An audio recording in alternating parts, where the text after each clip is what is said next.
You wake up, and before your feet even touch the floor, your mind is already restless. You reach for your phone, scroll through images, videos, messages, seeking something you can't quite name. There's this quiet hunger, an itch you can't scratch, a pull you can't resist. You tell yourself it's harmless, just a way to pass the time. But deep down you feel it, don't you? That invisible weight pressing on your spirit, leaving you tired, distracted, and never fully at peace. Carl Jung once said that people will do anything, no matter how absurd, to avoid facing their own soul. And isn't that what this is? Lust in its many forms isn't just a craving for pleasure, it's an escape from boredom, from loneliness, from pain, from the emptiness that creeps in during quiet moments. You see, lust isn't just about desire, it's a mirror that reflects our inner hunger, our need for validation, our longing to feel alive, even if just for a moment. That's why it's so powerful. That's why it can feel impossible to overcome. Because lust doesn't just tempt your body, it enslaves your mind. But here's the truth no one tells you. Lust isn't just an urge you can suppress, it's a teacher. It reveals something most people are too afraid to face, that we are running from ourselves. And until you face that truth, you'll keep chasing fleeting highs, trapped in a cycle that slowly eats away at your strength. You know the cycle well. The rush of desire, the momentary satisfaction, and then the emptiness that follows. That emptiness is the price you pay. And the more you give in, the heavier the chains become. But you don't see them because they're not made of steel. They're woven into your habits, your thoughts, your identity. There's a reason this feels so heavy. Lust is not just a physical craving, it's an addiction of the soul. And every time you escape into it, you trade a piece of your freedom for a moment of comfort. But the comfort never lasts, does it? That's because lust promises satisfaction, but what it really gives you is dependency. It promises connection but leaves you lonelier than before. And maybe you've noticed this. No matter how much you feed it, it's never enough. That's because lust isn't really about pleasure. It's about power. Not the power you have, but the power it has over you. Lust controls what you think about, what you look at, what you pursue. It rewires your brain, stealing your focus, your confidence, your presence. And the worst part? Most people never break free. But that's not your story. Not if you choose otherwise. Because here's the truth no one dares to whisper. If you can overcome lust, you can overcome almost anything. The same strength it takes to break free from this hunger is the same strength it takes to master yourself. And the person who masters themselves becomes unstoppable. If you felt like lust is controlling your life, if you felt trapped in cycles of craving and guilt, this is for you. Not because you need judgment or shame, but because you deserve freedom. Freedom not just from lust, but from everything it represents. Distraction, dependency, and the fear of sitting alone with yourself. Stay with me, because this isn't going to be a lecture or a sermon. This is a mirror, and if you're willing to look closely, by the end of this video, you'll see something you've never seen before. Not just about lust, but about yourself. Because whoever truly overcomes lust doesn't just overcome a desire, they overcome the world. Lust is a master of disguise. It doesn't come to you as a prison guard holding chains. It comes as a whisper. It offers you relief when you're stressed, excitement when you're bored, and escape when you feel trapped in your own mind. It promises freedom, but every time you say yes, you sink deeper into dependence. And the strangest part? Most people never realize it's happening. At first, it feels harmless. Just a glance, a thought, a habit. You tell yourself it's natural. Everyone does it. You convince yourself it's just part of being human. But slowly, lust stops being a choice and becomes a reflex. It controls your mind before you even notice it's there. It decides what you look at, what you desire, and what you value. Without meaning to, you become its servant. Carl Jung warned that, until you make the unconscious conscious, it will direct your life, and you will call it fate. Lust thrives in the unconscious. It feeds on your unspoken fears, your hidden insecurities, your longing for connection. It promises you pleasure, but it's really giving you an escape from pain. Pain you don't want to face. That's why it's so hard to break free. Because lust isn't just about the body, it's about the heart, the mind, the soul. Think about this. How many times have you told yourself, "I'll stop tomorrow"? How many times have you promised yourself, "This is the last time"? But when tomorrow comes, the urge comes with it. And every time you give in, you feel weaker. You begin to believe you'll never be free. That's how lust keeps you trapped. It convinces you it's impossible to escape. And when you start believing that, you stop trying. That's how these chains get locked in place. But here's something most people never consider. Lust isn't powerful because it's lust. Lust is powerful because it's connected to something deeper. Every craving has a root. Maybe it's loneliness. Maybe it's rejection. Maybe it's the pain of feeling invisible. Lust promises to take that pain away, even if just for a moment. That's why it's so addictive.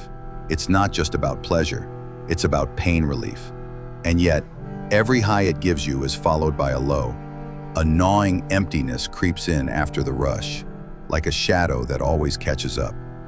That emptiness is your soul's way of saying, "This isn't the answer." But instead of listening, we often run back for another hit, hoping this time it will fill us. It never does.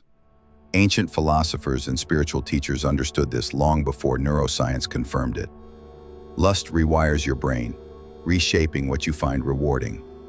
Dopamine, the chemical of desire, spikes every time you chase lust, but it doesn't bring lasting joy. Instead, it trains your mind to crave more, making satisfaction harder and harder to find. This is why so many people feel numb. It's why things that used to excite you don't feel the same anymore. Lust takes something beautiful, desire, attraction, passion, and twists it into a tool of control. It keeps you distracted, always chasing, never satisfied. And when your mind is consumed by craving, you don't have the strength or clarity to chase what truly matters. You can see this everywhere. People glued to screens, relationships broken by secrecy, lives ruled by hidden habits. Lust is a prison with invisible bars, and most people are locked inside without even realizing it. But here's the truth. If you're listening right now, something in you already knows this. Something in you is tired of being a prisoner. And that's where everything starts, not with shame, not with guilt, but with awareness. Awareness is the first crack in the chains. Stay with me, because once you understand why lust has this much control over you, you'll see that the power it holds isn't real power at all. And when you see it for what it truly is, you'll start to feel something you might not have felt in a long time: hope. If you've ever felt like lust has a grip on you, it's because it does, on your brain. Neuroscience shows us that lust isn't just a feeling, it's a system of reward and conditioning. Every time you give in, your brain releases dopamine, a rush that feels like pleasure but is really just anticipation. That's why the satisfaction never lasts. Dopamine isn't the chemical of happiness, it's the chemical of wanting, and lust is its perfect trigger. With enough repetition, your brain begins to rewire itself. The things that used to bring you genuine joy, deep conversations, meaningful work, real connection, stop lighting up the same pathways. Instead, your mind craves the easy high that lust provides. This is why many people feel numb, like nothing excites them anymore. The brain has been trained to seek shortcuts instead of depth. And here's the haunting truth. The more you feed it, the weaker you feel. That's not weakness of character, that's biology. Lust builds neural loops, automatic habits that run even when you're not thinking about them. That's why you can be going about your day, and suddenly, a thought or an image hijacks your mind. You're not broken, you're conditioned. But if your brain can be conditioned, it can be reconditioned. That's the secret no one talks about. The same system that makes you crave lust can be used to set you free. Neuroscientists call this neuroplasticity, the brain's ability to rewire itself. Every choice you make, every moment you resist, every time you redirect your attention, you're carving a new path. Over time, that path becomes stronger than the old one. Philosophers and mystics understood this long before science gave it a name. The Stoics believe that the person who controls their desires is the only truly free person. Buddhism teaches that lust is suffering because it's a craving for what's temporary. Jung saw lust as a projection of something missing within ourselves, a signal pointing to an unmet need for wholeness. And today, neuroscience proves that mastery isn't about being superhuman. It's about building habits that free you instead of enslave you. This is why some of the strongest people you'll ever meet aren't the ones who have everything they want, but the ones who have learned to say no. They've learned that every desire is a choice, not a command. And that's where real power begins. Not in suppressing yourself with shame or guilt, but in seeing clearly that you have control. So here's my question for you. Have you felt this? That moment when you give in, and afterward, instead of feeling fulfilled, you feel smaller, more trapped? You're not alone in that. Millions feel it. And if that resonates with you, I want to hear from you. Leave a comment, not just for me, but for the others watching this. Your story could be the spark that gives someone else hope. Because this isn't about perfection, it's about freedom. And freedom starts with awareness, followed by action. In the moments you feel weakest, you're not failing. You're at the edge of transformation. Those are the moments that shape your strength. And strength is contagious. When you share your story, when you speak your struggle, you remind others that they're not fighting this alone. You help someone else see that breaking free is possible. This is where things shift. Because now that you understand how lust hijacks your brain, you're no longer just a victim of it. You can see the trap. And once you see it, you can start breaking it. And when you break it, you'll discover a kind of clarity and peace most people never taste. Here's the truth. You can't fight lust by simply hating it or shaming yourself. That only makes the craving stronger. The more you fear or resist something, the more power it seems to have over you. True freedom doesn't come from suppressing desire. It comes from transforming it. Think about this. Every desire is energy. The same fire that fuels lust is the fire that fuels creativity, ambition, passion, and connection. What makes it destructive is not the desire itself, but the direction it's flowing in. When that energy is scattered, you feel restless and empty. But when you take that same energy and channel it towards something higher, you start to change, not just your habits, but your very sense of self. Carl Jung believed that what we repress doesn't go away. It hides in the shadows of our mind. The key isn't to bury lust deeper. The key is to bring it into the light and understand it. Lust is trying to tell you something. It's revealing that there's a void in your life, something missing, something you've been avoiding. When you face that truth, you begin to take your power back. This is what ancient philosophers called self-mastery. It's not about denying your humanity. It's about rising above impulses that control you. The Stoics believed that no man is free if he is a slave to his passions. Freedom, they said, comes when your mind is stronger than your urges. And neuroscience agrees. Every time you choose to pause, every time you choose not to give in, you're literally rewiring your brain. Those small acts of resistance are like lifting mental weights. Over time, they make you unshakable. But this path isn't about white-knuckling your way through life. It's about transformation. Monks, sages, and mystics throughout history have used this principle, transmutation. They didn't see lust as an enemy. They saw it as raw power, a force that, if harnessed, could lead to spiritual growth and deep clarity. They turned the urge to escape into the urge to create. They turned desire into devotion, craving into focus. And you can too. You don't have to become a monk or isolate yourself from the world. All you need is awareness and a willingness to choose something greater than a momentary high. Imagine what would happen if all the energy you've spent chasing quick pleasure was redirected into building something meaningful. Your health, your work, your relationships, your purpose. That's the kind of power that changes your entire life. But this isn't just about productivity or discipline. It's about peace. Because lust isn't just a habit, it's a symptom. It reveals where you feel empty, disconnected, or unloved. Healing that doesn't come from punishment. It comes from connection to yourself, to something greater than yourself. That's where real strength is born. And if this sounds hard, that's because it is. But that's what makes it powerful. Anyone can give in. Anyone can be a slave to desire. But the rare ones, the ones who break free, are the ones who change everything. They see what others can't. They walk through the world differently. They're not easily shaken. Because once you master yourself, nothing outside of you can control you. So ask yourself this: what would your life look like if lust no longer dictated your choices? If every craving became a reminder of your strength instead of your weakness? That's not some distant dream. That's a decision you can start making today. Stay with me, because in the next part of this journey, we'll explore what happens when you truly reclaim this power.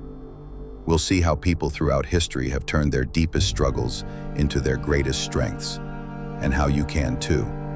What if I told you that the very energy you feel pulling you down could be the same energy that lifts you higher than you've ever been? Lust feels heavy, overwhelming, and destructive because it's raw, unchanneled energy. But energy itself isn't evil, it's neutral. It becomes destructive only when it controls you instead of you controlling it. This is why monks, sages, and even great artists throughout history didn't just fight their desires. They learned to redirect them. Instead of pouring that energy into fleeting moments, they used it to create, to build, to love deeply, to grow spiritually. What once enslaved them became their source of power. Lust thrives in emptiness. It shows up when your mind is unguarded, when your heart feels disconnected, when your soul is searching for something it can't name. Fighting it with shame or guilt only makes the craving stronger. But when you face it, when you truly understand that it's not about pleasure but about pain relief, you start to see it differently. You begin to see every craving as a signal, a message. Something inside me needs attention. This shift changes everything.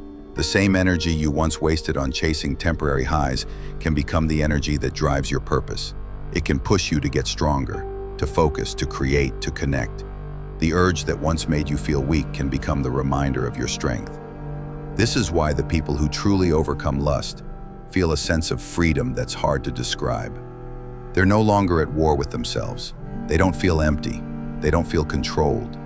They've built something stronger than desire: discipline, clarity, and peace. You can do the same. It doesn't happen overnight, but every time you choose to pause instead of react, every time you channel that energy into something meaningful, you're training your mind and spirit. That's the process of becoming unshakable. And here's what no one tells you. Freedom isn't about feeling nothing. It's about feeling deeply. Joy, connection, purpose, without being enslaved by your urges. It's about reclaiming your mind so you can live with strength and intention. Stay with me, because now we're about to go deeper into what happens when this battle is won, when lust no longer controls you, and when your inner world becomes your source of strength. Imagine waking up one morning and feeling light, not because your life is perfect, but because your mind is calm. You don't feel pulled in 100 directions. You don't feel enslaved by cravings you can't control. Instead, there's a quiet strength in you, a sense of clarity that no one can take away. That's what happens when you break free from lust's grip. Freedom isn't about never feeling desire again. Desire will always exist. Freedom is about not being controlled by it. It's about standing face to face with temptation and knowing it has no power over you. That's a kind of strength few people ever experience, and it changes everything. When you're no longer chasing fleeting pleasure, you start to see life differently. Small things feel richer. Conversations feel deeper. You start noticing beauty in places you never saw it before. That's because your mind is no longer hijacked by constant longing. It's present, and presence is power. Carl Jung believed that a person who integrates their shadow, the hidden parts of themselves they fear or avoid, becomes whole. Overcoming lust isn't about destroying desire. It's about understanding it, integrating it, and becoming stronger than the impulses that once ruled you. You're not erasing a part of yourself, you're transforming it. And when you do, the world changes. The same struggles that once crushed you become reminders of your strength. The same cravings that once distracted you become signals guiding you toward growth. You're no longer running from yourself. You're finally at peace with yourself. This is why those who conquer lust are different. They walk through life with a quiet confidence, because their freedom isn't built on what they have or what they achieve. It's built on self-mastery. And that's the kind of power no one can take away. Stay with me for one last message, because there's something important I need to tell you. If you're still here, it means something in this message spoke to you. Maybe you felt those chains of craving, that quiet pull that leaves you restless and ashamed. Maybe you fought battles no one else sees. And if that's you, hear this. You're not weak. You're not broken. The fact that you're here, listening, searching for a way forward, that alone proves your strength. Most people never even realize they're trapped. They live their entire lives chasing temporary highs, never questioning why they feel empty. But you're awake enough to see it. And that's where transformation begins, not with perfection, but with awareness. If this video stirred something in you, I'd like to invite you to share your thoughts in the comments. Not for me, but because your story might help someone else who feels alone in this struggle. You never know who you could inspire simply by being honest. And if this message resonated, consider joining this journey with us. We explore the wisdom of thinkers like Jung, Dostoevsky, and the Stoics, not as distant philosophy, but as a mirror to help you understand yourself and reclaim your power. Subscribe if you're ready to keep growing, not just for more videos, but for reminders that you're not walking this path alone. Freedom isn't a destination, it's a daily choice. And every moment you choose strength over craving, presence over distraction, you take back a piece of your life. Whoever truly overcomes lust doesn't just overcome desire, they overcome themselves. And that kind of power changes the world.